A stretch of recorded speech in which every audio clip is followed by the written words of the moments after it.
नमस्कार. मी डॉक्टर मच्छिंद्र बांगर महाराष्ट्रातील हवामान परिस्थिती संदर्भात ताजा अंदाज देणार आहे. उत्तर भारतात प्रभावी अशा प्रकारचा WD सक्रिय झाला असून उत्तर भारतातील अनेक राज्यांमध्ये मोठ्या प्रमाणात पावसाचं वातावरण तयार झालंय. उत्तर प्रदेश, दिल्ली, पंजाब, हरियाणा, उत्तराखंड, हिमाचल प्रदेश, जम्मू काश्मीर, लेह लडाख, राजस्थानच्याही उत्तरेकडील भागात याचा प्रभाव आहे आणि हे संपूर्णपणे वातावरण पूर्व भारताकडे सरकतंय. त्यामुळे भविष्यात पूर्व भारतातही याचा परिणाम होऊ शकतो असा अंदाज आहे. महाराष्ट्रात सध्या निरभ्र आकाश आहे. दक्षिण भारतातही पावसाची परिस्थिती नाही, परंतु श्रीलंकेच्या दक्षिणेला एक कमी दाबाचं हलकं क्षेत्र तयार झालेलं दिसतंय. फेब्रुवारीच्या अगदी शेवटी आपण बघतो की एक प्रभावी अशा प्रकारचा WD उत्तर भारतात सक्रिय झाला आहे आणि राजस्थानसहित अगदी बिहारपर्यंत त्याचा प्रभाव पडतोय. त्यामुळे एक मोठी पावसाळी परिस्थिती, गारपीट आणि उत्तर भारतात बर्फवृष्टी अशी एक परिस्थिती त्यामुळे निर्माण झालेली आहे. महाराष्ट्रात त्याचा सध्या तरी परिणाम दाखवलेला नाही. शिवाय बंगालचा उपसागर आणि अरबी समुद्राच्या मध्यावर दक्षिणेला एक हलकी कमी दाबाचं क्षेत्र असून हे आता अरबी समुद्रात सरकण्याची शक्यता. याचा दक्षिण भारतावरही फार परिणाम होईल असं सध्या तरी वाटत नाही. ते फार तर केरळ, तामिळनाडूमध्ये थोडा परिणाम होऊ शकतो. मॅक्झिमम टेम्परेचरच्या ह्या मॉडेलनुसार हे JFAचंच मॉडेल आहे. पूर्वी आपण मिनिमम टेम्परेचर या ठिकाणी बघायचो, परंतु आता आपण मॅक्झिमम टेम्परेचर बघतो. महाराष्ट्रामध्ये थंडीचं प्रमाण संपत असून उष्णतेचा प्रभाव वाढतो आहे. गुजरात आणि महाराष्ट्र या राज्यात त्याचा अधिक प्रभाव सुरुवातीपासूनच निर्माण होईल असं दिसतंय. यापुढे प्रत्येक दिवशी महाराष्ट्रातील तापमान वाढत जाईल असा अंदाज आहे. आपण बघतो की कशा पद्धतीने हे वातावरण बदलतंय.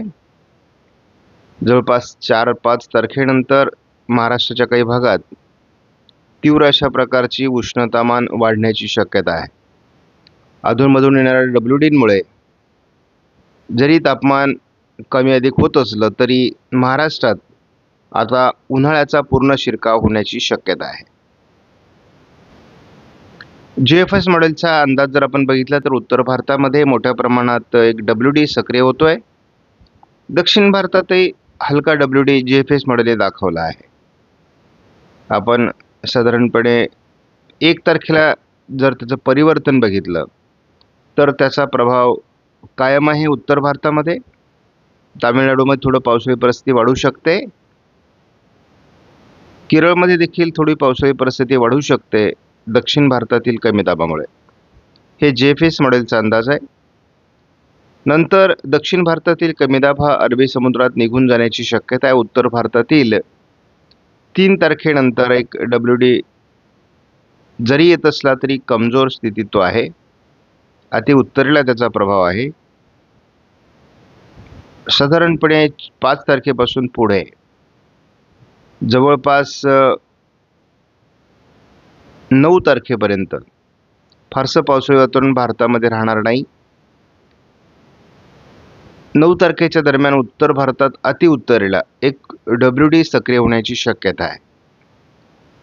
अवघ्या 9 तारखेपर्यंत मार्चच्या देखील महाराष्ट्रात कुठल्याही पावसाळी वातावरणाचा अंदाज नाही, जो यापूर्वी आपल्याला सुरुवातीलाच दिला जात होता, परंतु पुन्हा याही पावसाळी वातावरणाचा अंदाज बदलतोय. आपण बघतो की जवळपास उत्तर राजस्थान,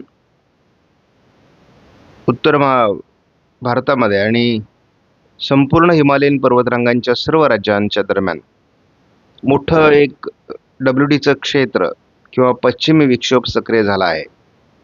त्यामुळे बर्फवृष्टी उत्तर भारतात मोठ्या प्रमाणात होते. तामिळनाडू, केरळमध्ये हलकी पावसाळी परिस्थिती दक्षिण भारतातील कमी दाबामुळे तयार झाली आहे. 1 तारखेला दोन्ही सिस्टम सक्रिय असतील, परंतु त्याचा प्रभाव हळूहळू कमी व्हायला लागेल. 2 तारखेपासूनच उत्तर भारतातील WDचा प्रभाव कमी होणार आहे. जम्मू काश्मीरमध्ये, तामिळनाडू, केरळमध्ये थोडं पावसाळी वातावरण कमी दाबामुळे राहील 2 तारखेला. 3 तारखेला उत्तर भारतात हलका अतिउत्तरेला एक WD आहे. दक्षिण भारतात कमी दाबाचा हलका प्रभाव कायम आहे. ECMW मॉडेलने मात्र 4 तारखेपर्यंत उत्तर भारतात हलक्या WDची शक्यता दाखवलेली आहे.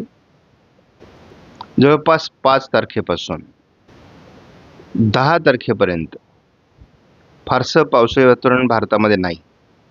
महाराष्ट्रामध्ये मार्चच्या 10 तारखेपर्यंत पावसाची शक्यता नाही आहे. आणि पाऊस कमी होणं आपण बघितलंय. जानेवारीत पाऊस झालेला नाही, फेब्रुवारीत पाऊस झालेला नाही, मार्चच्या 10 तारखेपर्यंत पाऊस नाही.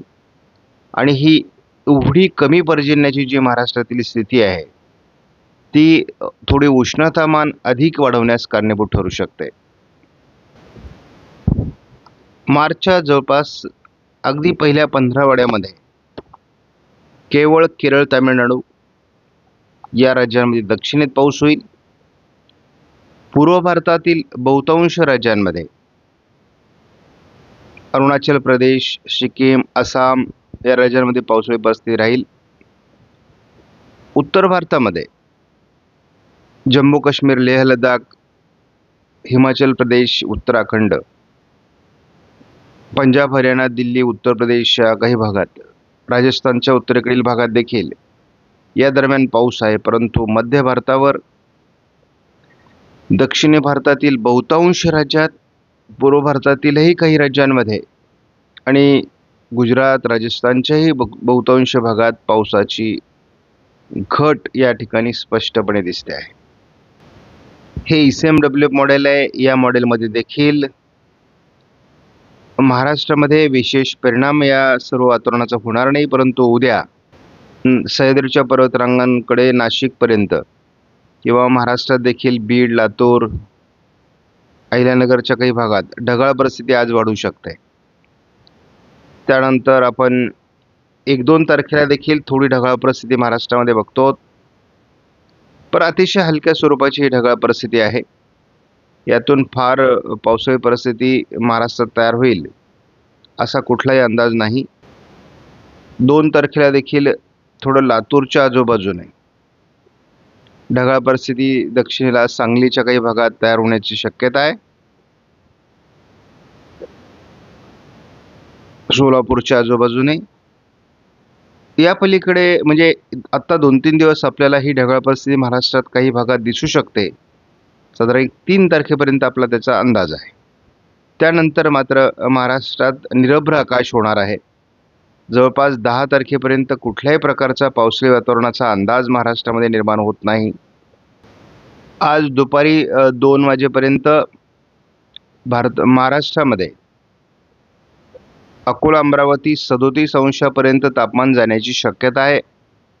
अनेक राज्यांमध्ये 35 ते 36 अंश सेल्सिअस कमाल तापमान असणार आहे. त्यामुळे उष्णतामान वाढते, उन्हाळा सुरू झालाय. हेच वातावरण आपण जर 4 तारखेला बघितलं तर नागपूर, चंद्रपूर, गडचिरोली, नांदेड या पूर्व विदर्भाच्या काही भागात आणि सोलापूर जिल्ह्यामध्ये देखील 38 अंशावर टप्पा जाईल. म्हणजे उष्णतामान हे तीव्रतेकडे जाण्याची शक्यता आहे. आपणास व्हिडिओमधील माहिती महत्त्वपूर्ण वाटल्यास लाईक करा, शेअर करा, चॅनलला सबस्क्राईब करा. धन्यवाद. जय हिंद, जय महाराष्ट्र, जय बळीराजा.